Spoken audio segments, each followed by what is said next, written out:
Hello, Saraswati পুজোর আগের দিনে আমরা বেরিয়ে গেছি হাতে কাস্তে নিয়ে কাশফুল আর জোড়া কুলের উদ্দেশ্যে, তাই তো? আমি ঘুরতে বেরিয়েছি। আমি বাবা কাশফুল আর জোড়া কুলের উদ্দেশ্যে। তো দেখি কোথায় পাওয়া যায়। কাশফুল নয়, সরি, সরকাঠি। দেখি কোথায় পাওয়া যায়। সরকাছেই তো কাশফুল। না রে, সরফুল আলাদা, কাশফুল আলাদা।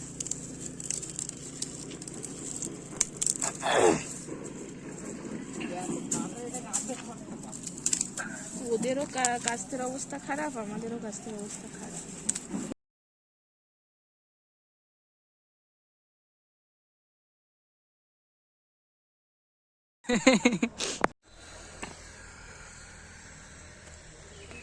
এখানে আমাদের দেখে মাও চলে এসেছে। এমনি তো ঘোরা বেড়ানো হয় না, তো আমাদের দেখে মাও চলে এসেছে। মা এখন আমাদেরকে চেনাচ্ছে কোনগুলো আমাদের এখানে জমি আছে।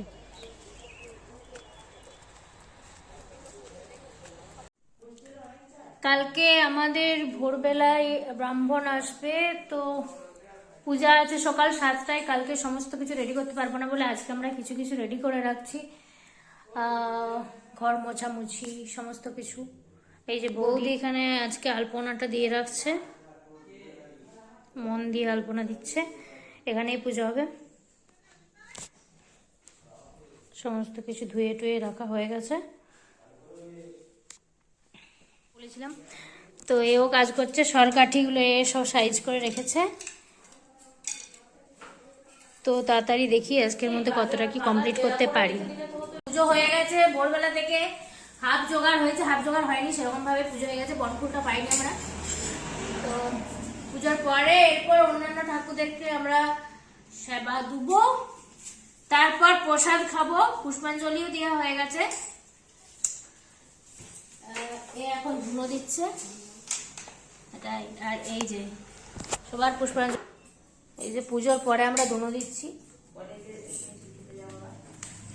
পুজো ডান ডান ডান ডান। সরস্বতী পুজো হওয়ার পর আমি এখন বাকি ঠাকুরগুলোকে পুজো করে নিচ্ছি।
পুজো মোটামুটি কমপ্লিট। এবার আমরা প্রসাদ খাবো।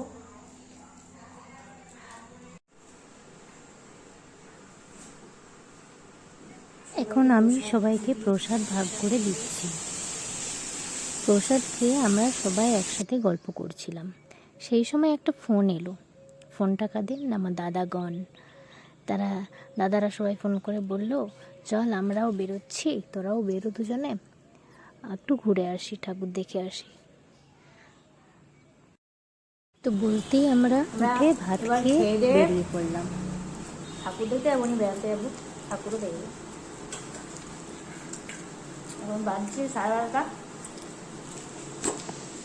এই আমরা 3 জনে খেয়ে নিচ্ছি। এই একজন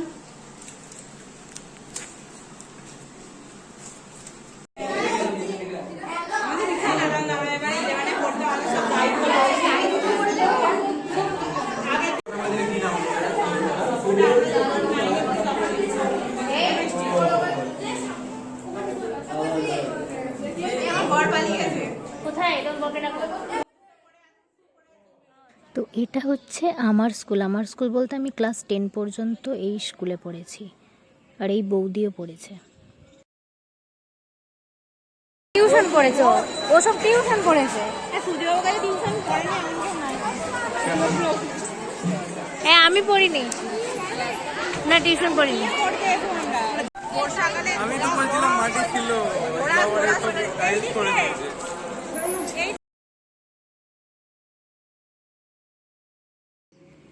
বেরিয়েছি আমরা 7 জনে, 3 বৌদি, 2 দাদা, 1 ভাই আর আমি।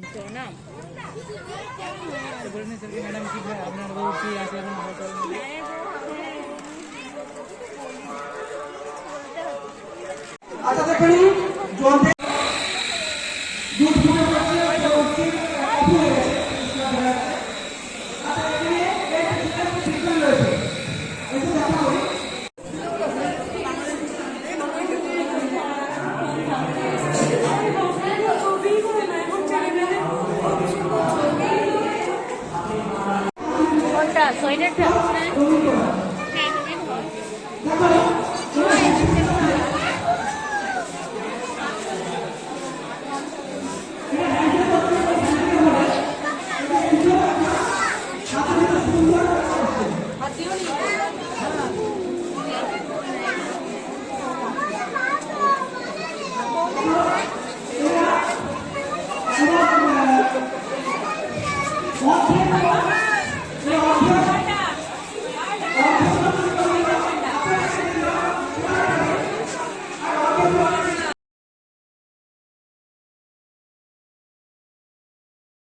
আর এটা হচ্ছে লিগো আরবি আর কে হাই স্কুল। এখানে আমি ক্লাস 11 আর 12টা পড়েছি। তো এখানে সরস্বতী পুজোর আকর্ষণ হচ্ছে এই রঙ্গোলি কম্পিটিশন, যেটা দেখে পরিবেশনায় আমাদের বিদ্যালয় শিক্ষক মাননীয় বিবেকানন্দ বাবু, নির্দেশনায়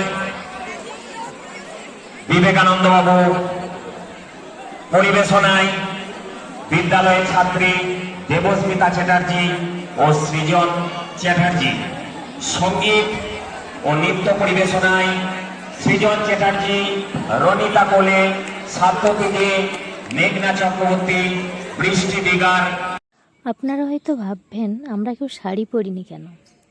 অ্যাকচুয়ালি সবাই তো বাইকে আসছি, তাই জন্য শাড়ি পরা হয়নি, আর আমরা অতটা শাড়িতে কমফোর্টেবলও নয়, তাই ওরা চুড়িদার পরে নিয়েছে বৌদিরা, আর আমি পরে নিয়েছি একটা জিন্স টপ, কমফোর্টেবল। তবে এমনটা বহুদিন হয়নি।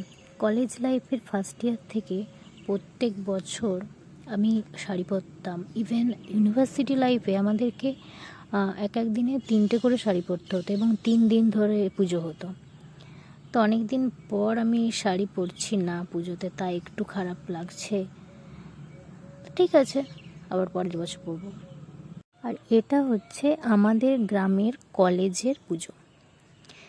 কলেজের ম্যাগাজিনে দেখছি কার কার ছবি আছে। এখানে এই কলেজে আমার বৌদিও পড়েছে, আর আমার যে পিসমণির ছেলে এসেছে ও পড়েছে, দেখলাম ওর ছবিটা আছে। আর এটা হচ্ছে রাজাদাদের স্কুলের পুজো রাজগ্রামে। তো যে দাদা এখন আমার সাথে এসেছে ওই দাদার, তাই সবার স্কুলগুলো দেখা হয়ে গেল। ও বলছে চল আমার স্কুলটাও দেখে আসি। এই যে এই দাদার খুবই সুন্দর হয়েছে ঠাকুরটা। নেক্সট ডে মর্নিংয়ে আমি চলে গিয়েছিলাম স্কুলে। তো সেদিনকে আমাদের ঘট বিসর্জন ছিল, সাথে ছিল দধিকর্মা। আমরা সবাই এখন দধিকর্মা খাচ্ছি। তো আমার পুজোটা এভাবেই কেটেছিল। আপনাদের পুজো কার কেমনভাবে কেটেছে প্লিজ জানাবেন। এই পর্যন্তই, আবার দেখা হচ্ছে নেক্সট ব্লগে। Tata, by.